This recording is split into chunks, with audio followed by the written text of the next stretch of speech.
Bom dia, sou o professor Júlio Botelho, aluno do curso de Letras, Língua Portuguesa à Distância. Estamos aqui para gravar uma microaula. Nosso assunto escolhido é a teoria da linguagem. Falarei sobre a linguagem, a língua e a fala como fator de interação social. Para isso, trouxemos aqui alguns slides que vão nos ajudar. Existe uma fala muito comum do Chacrinha, né, do Abelardo Barbosa, um apresentador de auditório, e ele dizia assim: quem não se comunica se trumbica. Então, Chacrinha, com seu viés mais popular de falar, ele dizia, nas entrelinhas, que a linguagem é tudo, porque o homem ele nasceu para se comunicar. Vamos ao primeiro slide. Aqui nós temos uma apresentação de um grupo circense, né, o Circo de Soleil Internacional, e uma das suas apresentações, aqui nós temos uma imagem. Né? Essa imagem é uma forma parada de mostrar uma atividade em movimento, grupo de movimento marcado aí pela expressão corporal. Então, eu pergunto a vocês, pergunto aqui à turma, nós temos uma linguagem nessa forma, nessa imagem? A imagem pode ser uma linguagem? E a resposta seria sim, pode. Pode, porque por meio do corpo nós demonstramos uma linguagem. Então, aqui nós temos uma linguagem que a gente pode classificar como uma linguagem corporal. Vamos ao próximo slide. No próximo slide, nós temos uma publicidade, falando a isso também, a publicidade é um tipo de linguagem. Vamos ao próximo.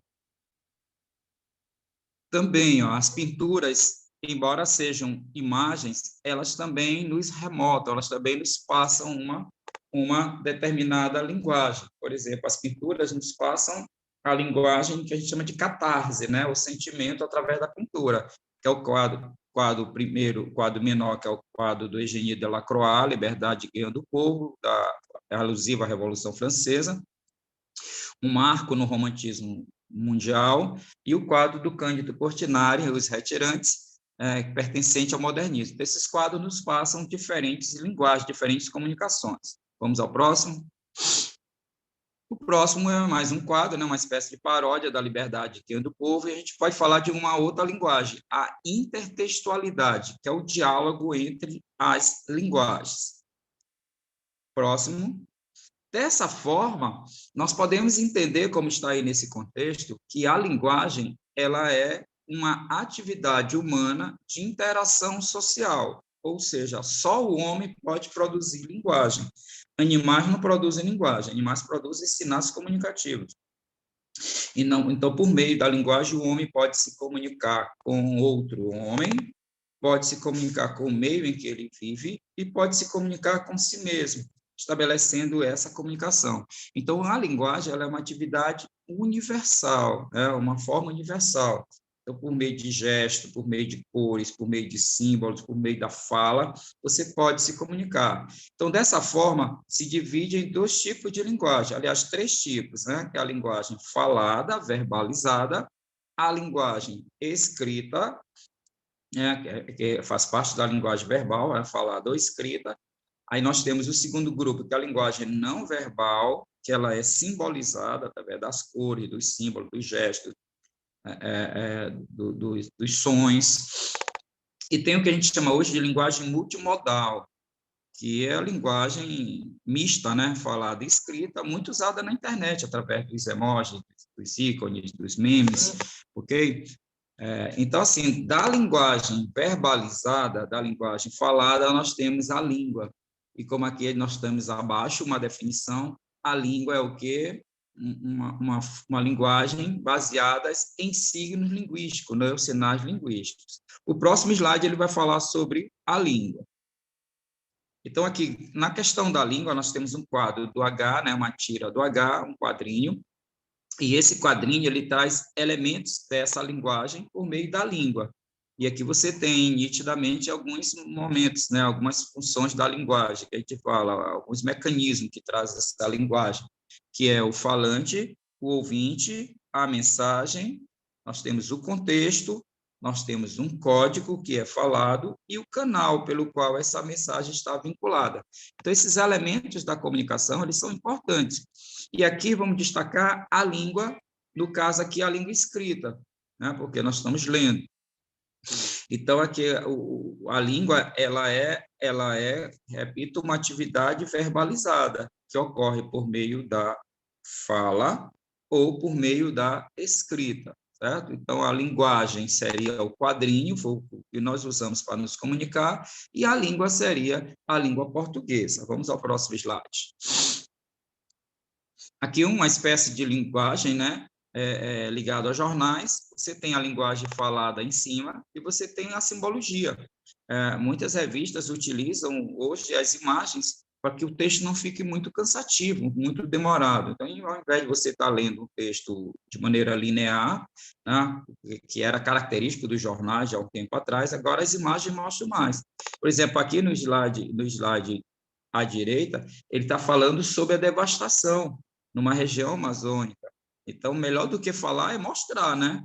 Como num determinado ano o desmatamento já existia, mas era bem menor, e atualmente ela está até maior do que a área verde, ou seja, melhor mostrar do que falar. Ou seja, nesse caso, você tem o que a gente chama de linguagem multimodal, que é a mistura das duas, o que se escreve e o que se mostra. Vamos ao próximo. Então, quando se fala em língua, a língua é uma parte da linguagem. Claro que a linguagem é um universo maior. Eu até ilustro dizendo assim, a linguagem é o mundo, a língua é o país, né? O que é a língua? A língua são sinais linguísticos ou signos linguísticos comuns a uma comunidade, né? Então, há um acordo de fala. Então, existe a língua inglesa, que é comum aos ingleses e aos países que falam a língua inglesa. A língua portuguesa, hoje falada em 8 países, né, incluindo o Brasil, é a língua espanhola e outras línguas. Então, o que é a língua, né? Então, aqui nós temos uma slide que ele nos mostra muito bem isso. Por exemplo, na graça da tira, no humor da tira, diz assim, o amor é cego e anósmico. Aí ela pergunta, anósmico? Sim, não sente cheiro.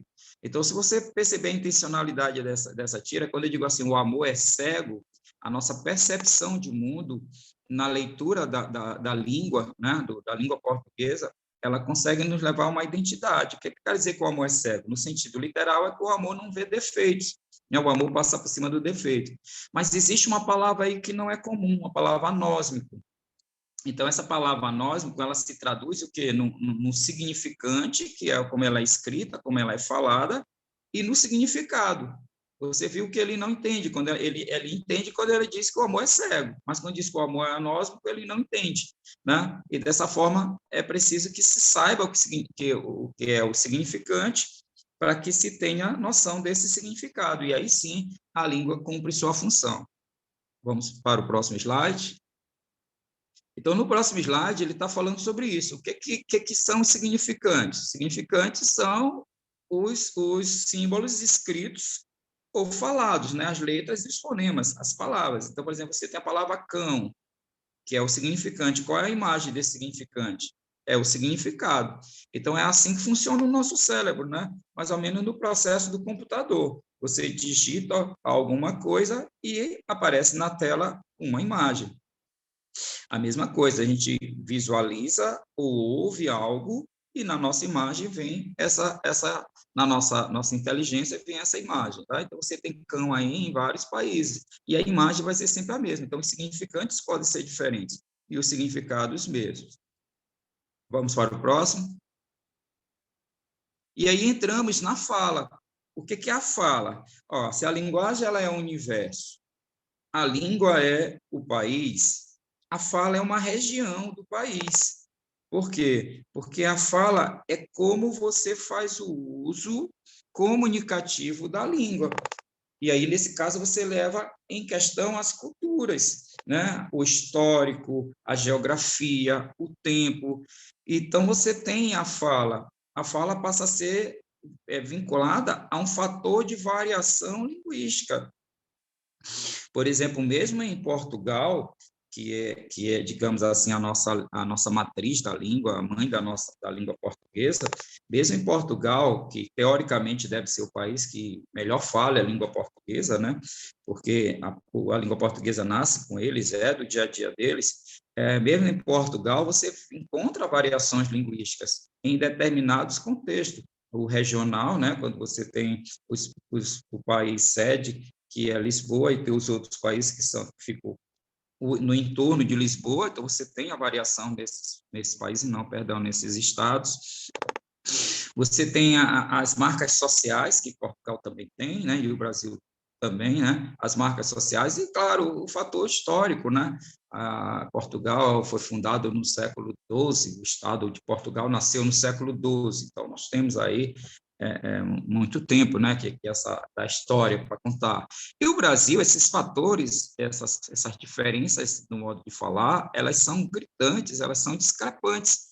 Por quê? Primeiro, pela geografia do nosso país, que é quase um continente, né, imenso, é o quinto maior país do mundo, e também as questões sociais, que são muito graves, são muito grandes, né? Essa diferença social que faz com que as pessoas que têm condição, elas possam estudar, possam se escolarizar, e as que não têm, não possam. Então, você vai criando essa discrepância também linguística, né? O fator de distanciamento linguístico por questão social. E, claro, há um terceiro fator, que é o fator temporal, né? O fator histórico. Então, aqui nesse slide que aparece, nós estamos usando aqui, o Quino ele faz uma brincadeira, né? Usando o Kelvin como uma linguagem altamente padrão, né? Altamente padrão. E no último quadrinho se percebe que essa linguagem padrão não é da fala dele. Isso é incomum para uma criança da idade do Kelvin e para uma mãe, principalmente se tratando de um português de Brasil. E o último quadrinho, que é a graça da tira, né, que é a quebra da expectativa, você percebe que a mãe, eles estão apenas diante da televisão. Então, vamos avançar, mais um quadrinho, mais um slide. Então, aqui nós temos a variação linguística regional. Né? Aqui a gente pode colocar o fator geográfico, porque o que caracteriza essa tira é o contraste entre o rapaz, o personagem que está caracterizado com roupa do campo e os outros com roupa da cidade ao fundo. E a fala dele é bem diferente. Então, nesse caso, as comunidades falam diferente pela distância, pela falta de contato entre elas. Vamos à próxima. Que aí mais um caso de variedade regional. A próxima. A variedade linguística, nesse caso aqui, ó, é por conta da questão social. Você fala diferente, por falar diferente, você tem escolarização. Então, assim, na questão social, quanto maior o seu nível de escolaridade, teoricamente, maior o seu domínio de fala. Menor seu nível de escolaridade ou a ausência de nível de escolaridade, pior sua forma de falar, tá bom? E o terceiro fato que nós falamos, pode passar aqui, vamos passar para mais uma. Isso, fator regional, mais uma vez, vamos avançar mais aqui. Regional, mais uma. Aqui, variedade social que nós falamos, a maneira diferente de o papagaio falar e a moça. E a última, como nós falamos, é o fator histórico. Aí você pode visualizar isso, a questão da fala histórica, esse jornal caracterizado, essa mensagem, e a linguagem utilizada para ele, uma linguagem diferente dos dias de hoje, tá bom? Então, ficamos por aqui, espero ter contribuído com a teoria da linguagem. Muito obrigado por tudo.